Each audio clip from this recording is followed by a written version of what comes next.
El alquimista. H. P. Lovecraft.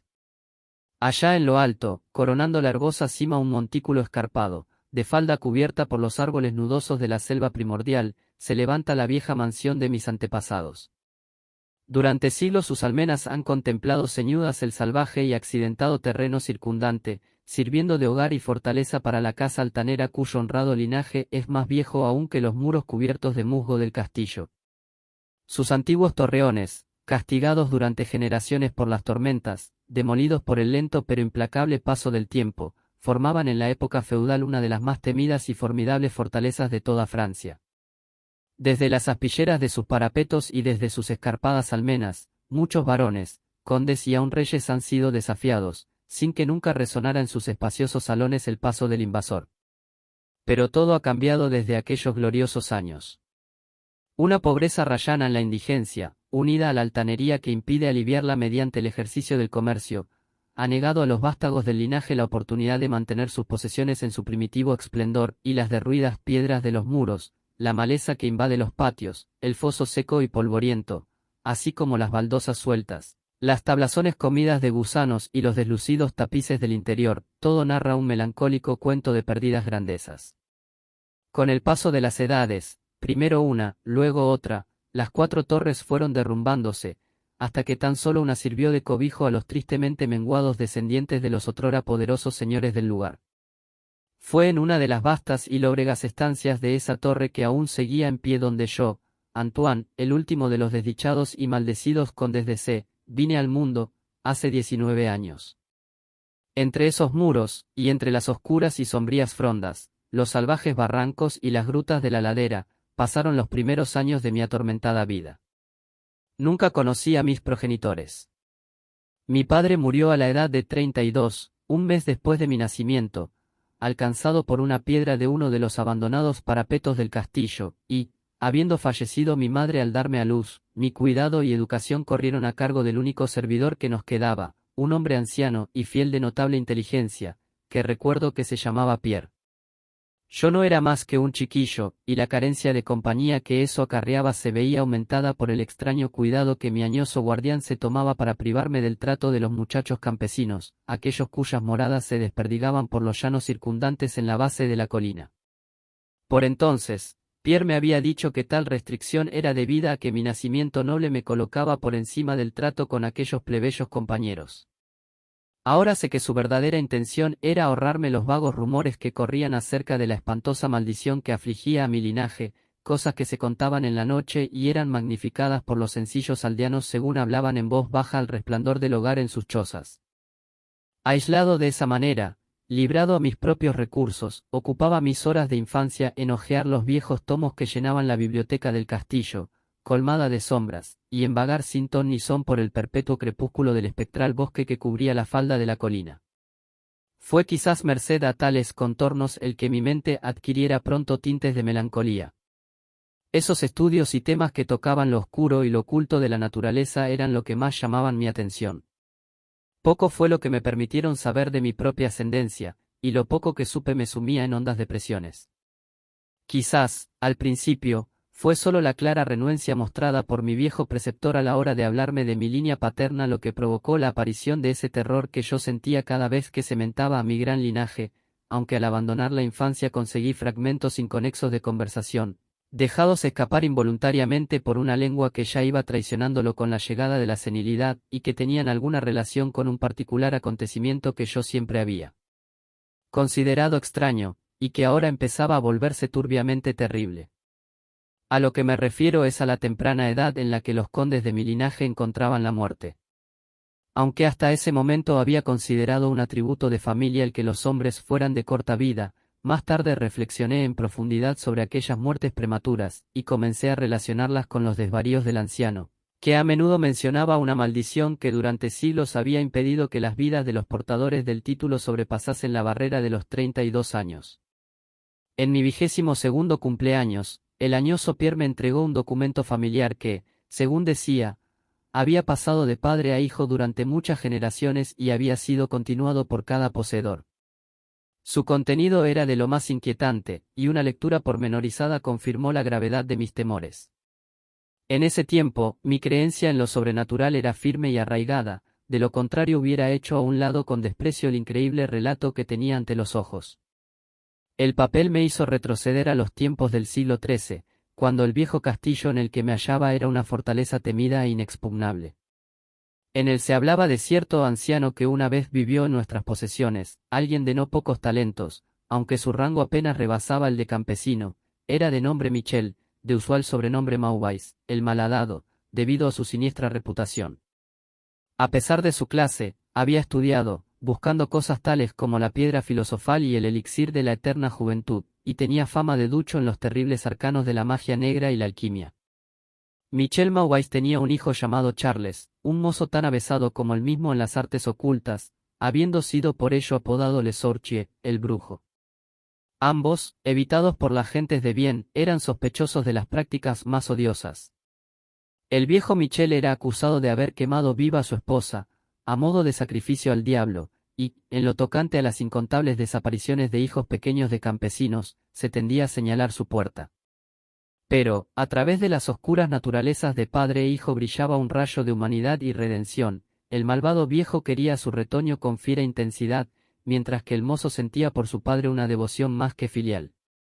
Una noche el castillo de la colina se encontró sumido en la más tremenda de las confusiones por la desaparición del joven Godfrey, hijo del conde Henry.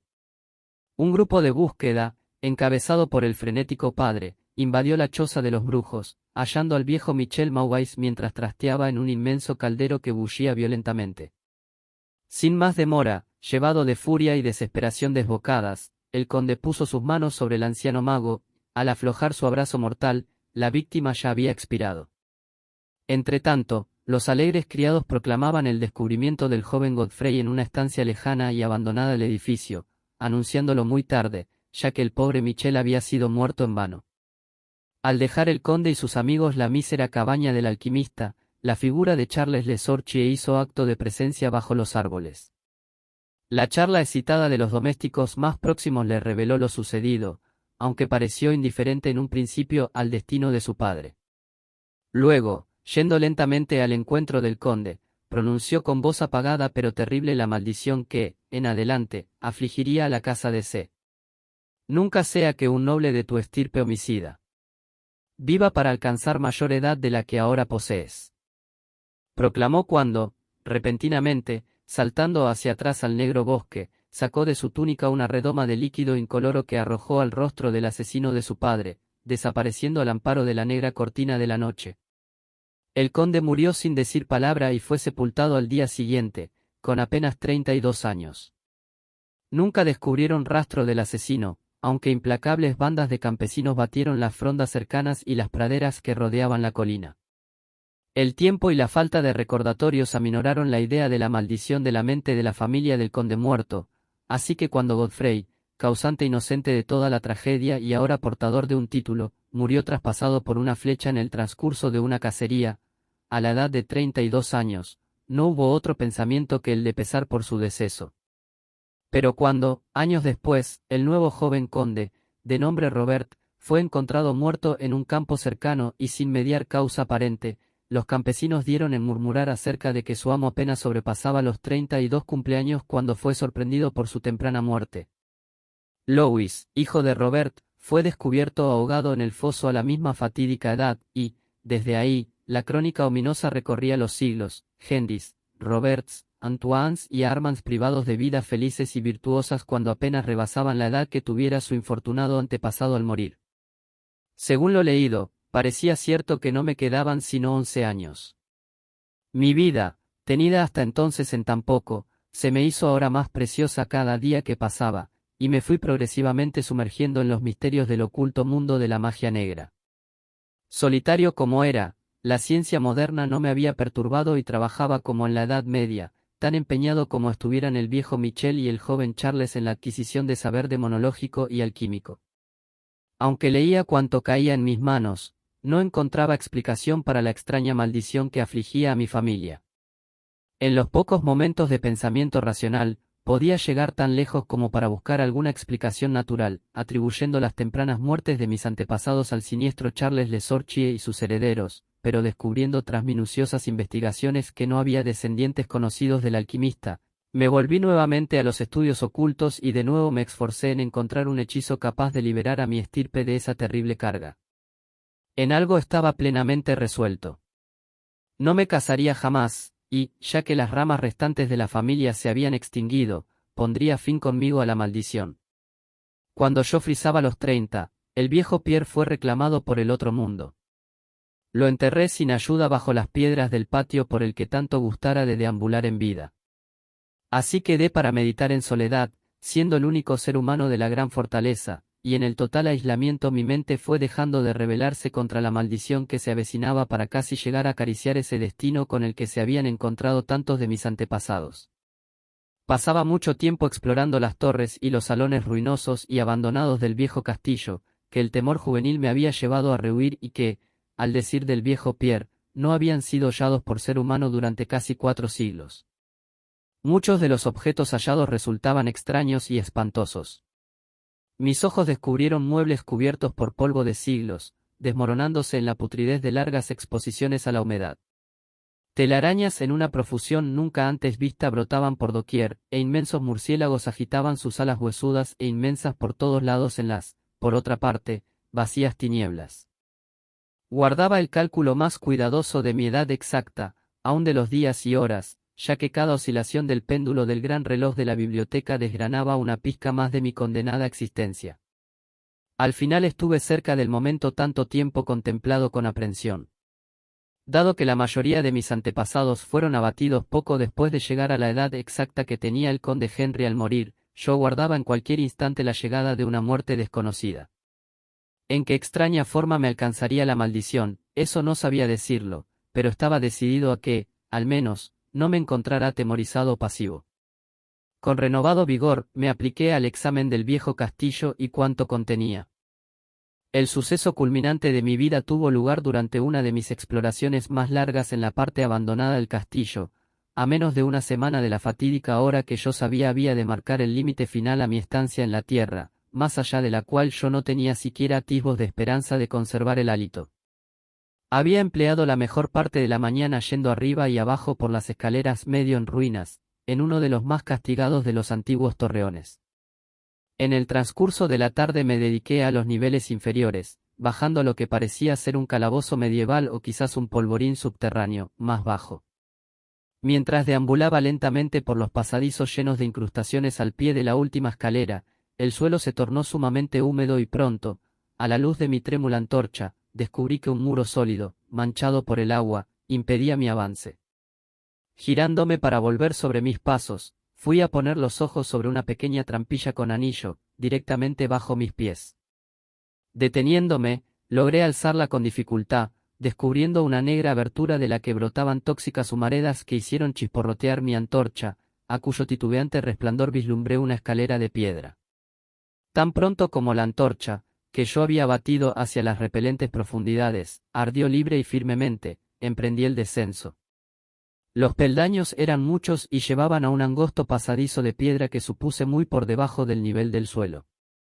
Este túnel resultó de gran longitud y finalizaba en una masiva puerta de roble, resumante con la humedad del lugar, que resistió firmemente cualquier intento mío de abrirla. Cesando tras un tiempo en mis esfuerzos, me había vuelto un trecho hacia la escalera, cuando sufrí de repente una de las impresiones más profundas y enloquecedoras que pueda concebir la mente humana. Sin previo aviso, escuché crujir la pesada puerta a mis espaldas, girando lentamente sobre sus oxidados goznes. Mis inmediatas sensaciones no son susceptibles de análisis. Encontrarme en un lugar tan completamente abandonado como yo creía que era el viejo castillo, ante la prueba de la existencia de un hombre o un espíritu, provocó a mi mente un horror de lo más agudo que pueda imaginarse. Cuando al fin me volví y encaré la fuente del sonido, mis ojos debieron desorbitarse ante lo que veían. En un antiguo marco gótico se encontraba una figura humana. Era un hombre vestido con un casquete y una larga túnica medieval de color oscuro. Sus largos cabellos y frondosa barba eran de un negro intenso y terrible, de increíble profusión. Su frente, más alta de lo normal, sus mejillas, consumidas, llenas de arrugas, y sus manos largas, semejantes a garras y nudosas, eran de una mortal y marmórea blancura como nunca antes viera en un hombre. Su figura, enjuta hasta asemejarla a un esqueleto, estaba extrañamente cargada de hombros y casi perdida dentro de los voluminosos pliegues de su peculiar vestimenta. Pero lo más extraño de todo eran sus ojos, cavernas gemelas de negrura abisal, profundas en saber, pero inhumanas en su maldad. Ahora se clavaban en mí, lacerando mi alma con su odio, manteniéndome sujeto al sitio. Por fin, la figura habló con una voz retumbante que me hizo estremecer debido a su honda impiedad e implícita malevolencia. El lenguaje empleado en su discurso era el decadente latín usado por los menos eruditos durante la Edad Media, y pude entenderlo gracias a mis prolongadas investigaciones en los tratados de los viejos alquimistas y demonólogos. Esa aparición hablaba de la maldición suspendida sobre mi casa, anunciando mi próximo fin, e hizo hincapié en el crimen cometido por mi antepasado contra el viejo Michel Maubais, recreándose en la venganza de Charles Le Sorcier. Relató cómo el joven Charles había escapado al amparo de la noche, volviendo al cabo de los años para matar al heredero Godfrey con una flecha, en la época en que éste alcanzó la edad que tuviera su padre al ser asesinado, como había vuelto en secreto al lugar, estableciéndose ignorado en la abandonada estancia subterránea, la misma en cuyo umbral se recortaba ahora el odioso narrador. Como había apresado a Robert, hijo de Godfrey, en un campo, forzándolo a ingerir veneno y dejándolo morir a la edad de 32, manteniendo así la loca profecía de su vengativa maldición. Entonces me dejó imaginar cuál era la solución de la mayor de las incógnitas, como la maldición había continuado desde el momento en que, según las leyes de la naturaleza, Charles Le Sorcier hubiera debido morir, ya que el hombre se perdió en digresiones, hablándome sobre los profundos estudios de alquimia de los dos magos, padre e hijo, y explayándose sobre la búsqueda de Charles Le Sorcier del elixir que podría garantizarle el goce de vida y juventud eternas.